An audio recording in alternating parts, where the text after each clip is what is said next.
Ketuk palu. Pukul berapa kamu akan berangkat ke pengadilan? Tanya Ryan ketika mereka baru saja keluar dari ruang operasi. Masih berpakaian hijau, ciri khas pakaian yang dikenakan saat operasi lengkap dengan penitip kepala serta masker yang menutupi bagian hidung dan mulut. Arumi yang saat itu sedang mencuci tangan segera menoleh, memberikan senyuman indah pada pria itu. Meski tertutup masker, tetapi mampu membuat hati Ryan berdebar-debar. Saat jam makan siang, kenapa? Kamu mau menemaniku datang ke persidangan? Tanya wanita itu santai. Jika kamu izinkan, aku akan menemanimu. Siapa tahu kamu membutuhkan bahu untuk bersandar. Ketika hakim sudah mengetuk palu dan memutuskan bila kamu dan mantan suamimu itu telah resmi bercerai, timpal Ryan. Arumi menggelengkan kepala. Dasar aneh, mana mungkin aku membutuhkan bahu pria lain, sementara ada bahu sahabat dan mamaku yang bersedia kusandarkan. Wanita itu melepaskan semua atribut pakaian operasi, lalu meletakkannya di tempat pakaian kotor. Namun aku serius ingin menemanimu. Boleh? Tanya pria itu dengan penuh harapan. Wanita itu berdiri di hadapan Ryan, menatap manik indah milik pria itu. Kamu tidak dicap sebagai pebinor karena menemani calon janda dalam acara persidangan? Tanyanya penuh selidik.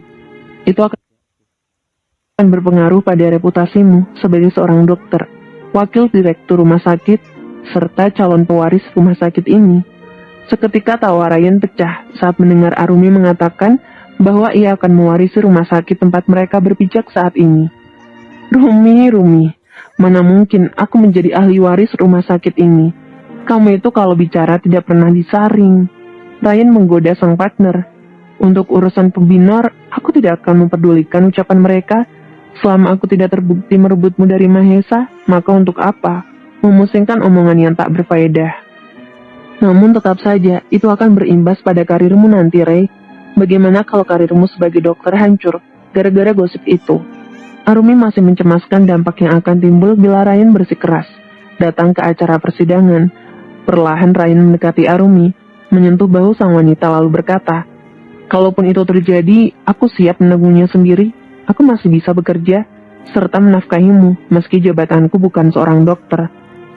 Ryan, dengus Arumi, sambil menepis kedua tangan kekar yang menyentuh bahu. Hati-hati dengan lisanmu, jika ada yang dengar, maka akan timbul gosip.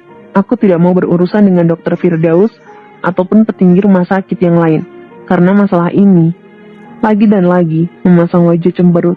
Entah mengapa saat bersama Ryan, sikap manja dan kekanak-kanakan Arumi muncul. Ia merasa nyaman bila di dekat pria yang dulu pernah memperlakukannya dengan buruk.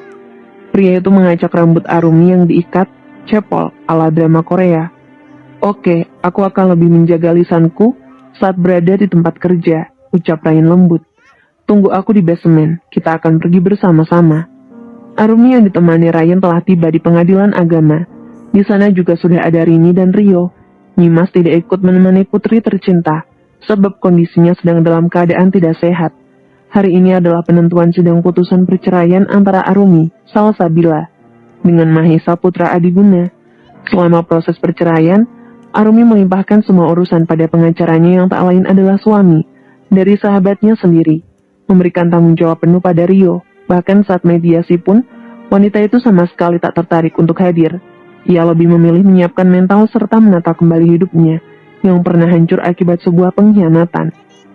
Kupikir kamu tidak akan datang. Rini mencium pipi sahabatnya ketika melihat Arumi melangkah masuk ke dalam gedung berwarna putih. Mana mungkin aku tidak hadir. Hari ini adalah hari yang sangat penting bagiku, di mana sebentar lagi status janda akan tersemat di depan namaku. Arumi mencoba tersenyum meski hatinya sedih, tetapi keputusannya sudah bulat untuk bercerai dari Mahesa. Rini melirik sekilas ke arah Ryan. Jangan lupa, sediakan satu meja khusus untuk keluargaku jika kamu menikah dengan sahabat suamiku. Goda wanita itu disertai kerlingan mata nakal. Maksudmu apa? Arumi mengerutkan kening, tak mengerti arah pembicaraan sahabatnya. Rini menunjuk pria yang berdiri di sisi Arumi, menggunakan ujung dagu. Kalian sedang tahap PDKT kan? Bisiknya di telinga Arumi. Kamu gila, hakim saja belum mengetuk palu. Mana mungkin aku melakukan pendekatan dengan lawan jenis? Terlebih, pria itu adalah atasanku sendiri, sungut Arumi. Memangnya kenapa bila dia adalah atasanmu? Selagi pria itu baik, setia dan tentunya tidak suka selingkuh. Why not? Tak tahan dengan ocehan Rini yang semakin membuat wajah Arumi tersipu malu, ia menyenggol bahu sahabatnya. Bocah gendeng, pekik wanita itu yang disusul kekehan Rini. Di sisi lain, Mahesa pun baru saja tiba. Ia ditemani Kayla dan juga mama tercinta, berjalan dengan angkuh menuju ruang persidangan. Melihat Arumi datang ditemani pria asing yang pernah bertemu dengannya di sebuah kafe di Bali, sekujur tubuh Mahesa diselimuti percikan api cemburu. Apalagi wanita yang telah menemaninya selama 7 tahun tersenyum bahagia. Kala berbincang dengan Ryan, membuat Mahesa semakin emosi. Brengsek, maki Mahesa. Tangannya terkepal sempurna, serta menatap Ryan dengan sorot mata permusuhan. Bersiap melayangkan boga mentah di wajah Ryan, tetapi seseorang sudah lebih dulu menahan pergerakan Mahesa. Hentikan sayang, bila kamu maju selangkah saja, maka aku akan pergi meninggalkanmu, serta membawa anak ini pergi jauh dari kehidupan Adiguna. Kupastikan kamu tidak akan bertemu dengan anak ini selamanya. Ancam Kayla. Akhirnya Mahesa hanya mampu memendam kemarahannya, tidak dapat berbuat apa-apa, sebab kini Kayla telah mengendalikan pria itu. Hakim mulai melakukan sidang. Rio benar-benar membuktikan ucapannya. Di hadapan semua orang, pria berdarah Timur Tengah mengeluarkan bukti-bukti yang dapat memberatkan Mahesa. Ia tidak takut bila hubungan kekeluargaan antara dirinya dengan Mahesa retak, karena memang pada awalnya ikatan persaudaraan di antara mereka sudah renggang. Setelah mendiang Adiguna tewas dalam kecelakaan. Ini adalah bukti di mana tergugat melakukan perselingkuhan dan perzinahan dengan wanita lain, sedangkan saat itu statusnya masih suami dari Nyonya Arumi Salsabila. Rio mengeluarkan beberapa foto di hadapan hakim. Pak Hakim bisa lihat sendiri bagaimana perlakuan tergugat terhadap klien saya.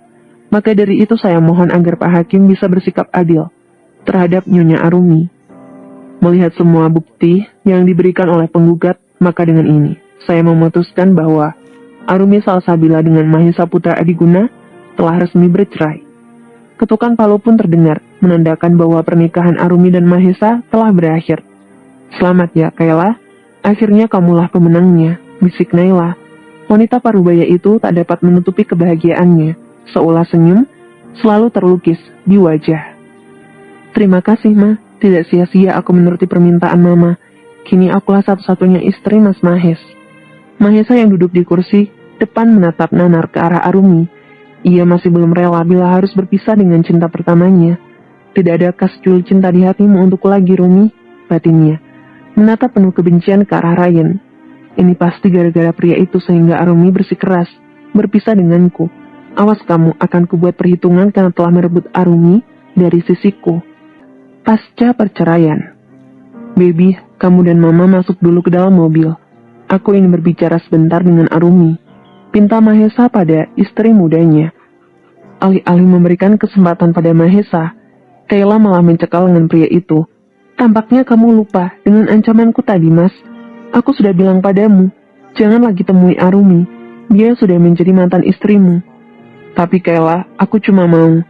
Mau apa, Mas? Kamu mau membujuk wanita itu agar rujuk kembali denganmu? Tanya Kayla penuh selidik, menatap lekat manik coklat milik sang suami. Sudahlah, Mas, lupakan Arumi. Biarkan kehidupan kita tenang tanpa kehadiran wanita itu. Kayla menarik tangan Mahesa, lalu menyentuh perutnya dengan tangan kekar itu. Di dalam sini ada buah cinta kita yang lebih membutuhkan perhatian orang tuanya. Apa kamu tidak mau melihat perkembangan calon anakmu di dalam rahimku? Mahesa terkesiap beberapa saat. Suara cempreng Kayla mampu menghipnotis pria itu. Tanpa sadar ia menganggukkan kepala, lalu melangkah keluar ruangan tanpa menoleh sedikit pun ke arah Arumi. Arumi yang masih duduk di kursi tampak berkaca-kaca. Cairan bening itu bergelayut manja di kelopak mata sang wanita. Jangan menangis, bukankah ini yang kamu inginkan? Berpisah dari suami tukang selingkuh dan pezina seperti mantanmu itu. Rini mengusap pundak Arumi dengan lembut, memberikan kekuatan pada sahabatnya, agar tidak berlarut dalam kesedihan. Namun Arumi tak sanggup lagi membendung air matanya. Butiran kristal meleleh di pipi. Ia menutup wajah dengan kedua tangan, meskipun mencoba untuk tegar, tetapi hatinya tetap saja rapuh. Bagaimanapun juga ia dan Mahesa pernah saling mencintai, saling berbagi dalam suka dan duka. Kenangan selama 7 tahun memberikan kenangan yang sukar dilupakan. Aku gagal menjaga keharmonisan rumah tanggaku, Rin, sehingga Orang ketiga hadir dan menghancurkan rumah tangga yang kubina dengan susah payah, ucap Arumi di sela isak tangis. 2 tahun menjalani penjajakan bukanlah perkara yang mudah. Pasang surut sebuah hubungan telah kami lalui bersama, tetapi tak menjamin suamiku akan setia. Dia menduakanku hanya karena aku belum juga memberikan keturunan padanya. Suamimu itu pada dasarnya memang bukan lelaki yang baik, andaikan memiliki keimanan yang kuat. Ia tak akan mungkin tergoda oleh bujuk rayu mak lampir dalam wujud seorang ibu. Ia akan menolak secara halus tanpa menyakiti perasaan mantan mertuamu itu. Sudahlah, yang terpenting saat ini adalah bagaimana caranya kamu mengobati luka di hatimu akibat luka yang ditorehkan oleh Mahesa, timpal Rini. Yang dikatakan oleh istriku benar, sudah saatnya kamu mengubur semua kenangan saat bersama dengan Mahesa. Melakukan semua yang ingin dikerjakan tanpa takut mencoreng nama baik keluarga Adiguna, ujar Rio. Gunakan harta gunung yang kamu dapatkan untuk membuka usaha, misalnya, atau berlibur ke suatu tempat yang sangat kamu inginkan. Jangan terus terpuruk dan selalu menyalahkan diri atas perceraianmu ini. Sebab di sini kamu adalah korban dari keegoisan suami dan mantan mertuamu. Arumi mengangguk, lalu memeluk Rini dengan erat. Wanita itu bersyukur. Di saat kesusahan, Rini dan Rio selalu mengulurkan tangan untuk membantu tanpa meminta imbalan atas semua jasa yang diberi. Terima kasih, karena kamu dan Rio selalu ada di saat aku membutuhkan kalian. Rini mengusap punggung wanita itu dengan lembut. Itulah gunanya sahabat. Tidak hanya ada di saat bahagia, melainkan di saat terpuruk pun harus setia menemani. Arumi berada di dalam kamar. Sejak tadi siang hingga malam menjelang, ia memilih mengurung diri di dalam kamar. Entah sudah berapa ember air mata yang meluncur dari pipi wanita itu, masih sulit baginya untuk menerima kenyataan bahwa saat ini, ia dan Mahesa sudah tidak lagi ada ikatan pernikahan. Melirik cincin kawin yang masih terpasang di jari manis membuatnya semakin bersedih. Cincin itu dibeli Mahesa menggunakan gaji pertamanya sebagai seorang marketing di perusahaan sang papa. Awal kehidupan rumah tangga mereka bisa dikatakan sangat sederhana. Bahkan sepasang suami istri itu pernah tinggal di rumah kontrakan sempit di pinggiran ibu kota. Kendati pun memiliki orang tua kaya, tak membuat Mahesa bermalas-malasan. Ia bekerja keras demi mencukupi kehidupan rumah tangganya bersama Arumi. Dengan bekerja sama mereka bisa berada di titik puncak kesuksesan tertinggi. Dulu kamu berjanji akan setia mendampingiku di saat suka maupun duka. Namun rupanya itu hanya bualanmu saja.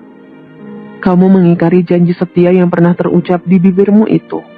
Kamu tahu kan, Mas, betapa aku sangat mencintaimu. Bahkan rela mengorbankan semua fasilitas yang diberikan oleh orang tua angkatku agar terus bersamamu. Kamu bersikeras untuk tidak merepotkan kedua orang tua kita, dan aku menghargai prinsipmu itu. Namun semua bakti yang dilakukan malah dibalas dengan sebuah pengkhianatan. Kamu benar-benar jahat, Mas. Arumi melepas cincin kawin itu dari jari manisnya, kemudian memasukkannya ke dalam laci. Terdengar ketukan pintu yang diiringi suara merdu sang mama.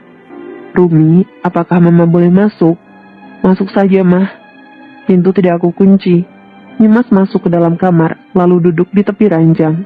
Mama tahu, kalau saat ini kamu sedang bersedih. Namun jangan terlalu larut dalam kesedihan itu, nak. Kamu tidak pantas membuang air mata ini demi pria jahat seperti Mahesa. Cobalah untuk melupakan masa lalu. Jangan pernah diingat lagi. Yang ada hatimu semakin terluka karena teringat akan pengkhianatan mantan suami dan mantan sahabatmu itu. Mereka tidak layak mendapatkan air mata dari seorang wanita berhati baik seperti kamu. Ucap Nyimas lembut. Tangan wanita itu terulur ke depan, mengusut sisa genangan air mata yang tersisa di sudut mata. Memang sulit melupakan semua kenangan bersama orang tercinta. Mama pun pernah berada di posisimu, akan tetapi, seiring berjalannya waktu, kamu pasti bisa membuang jauh kenangan itu. Nyimas merentangkan tangan ke samping, tanpa diminta pun Arumi langsung berhambur dalam pelukan. Akan tiba waktunya di mana kamu bahagia, nak, menemukan pria yang benar-benar tulus, menyayangi, mencintai dan mau menerima semua kekuranganmu. Bila suatu hari bertemu dengan orang itu, jangan pernah ragu untuk membuka hatimu. Wanita itu menganggukkan kepala. Apakah mungkin pria itu mau menerima Arumi setelah tahu jika aku mandul, mah? Bibir wanita itu gemetar ketika mengucapkan kata keramat yang selalu diucapkan oleh mantan mertua serta orang di luaran sana. Masih memeluk putri tercinta, Nyimas mencium puncak kepala Arumi. Selama kamu berikhtiar serta berdoa pada Allah, Mama yakin suatu saat nanti akan ada malaikat kecil di dalam rahimmu, berasal-asal dari benih pria baik, setia dan tulus mencintaimu. Toh lagi pula dokter kan bilang kalau organ reproduksimu sehat semua. Tidak ada yang perlu dikhawatirkan. Kamu cukup menikmati hidup, tingkatkan kadar kebahagiaanmu dan jangan lupa selalu mengucapkan syukur atas nikmat yang Allah berikan. Insya Allah, bila sudah waktunya tiba, cucu Mama akan hadir di sini. Nyimas mengusap lembut perut Arumi yang masih rata. Arumi meresapi setiap perkataan Nyimas. Semua yang dikatakan oleh mamanya itu ada benarnya. Mungkin selama ini ia kurang bersyukur, hingga Tuhan belum mau mengabulkan impian yang selama ini diharapkan olehnya. Terima kasih, Ma. Rumi beruntung bisa memiliki Mama di kehidupan ini. Arumi semakin mengeratkan pelukan seolah ia takut Nyimas akan pergi meninggalkan dirinya. Bersambung.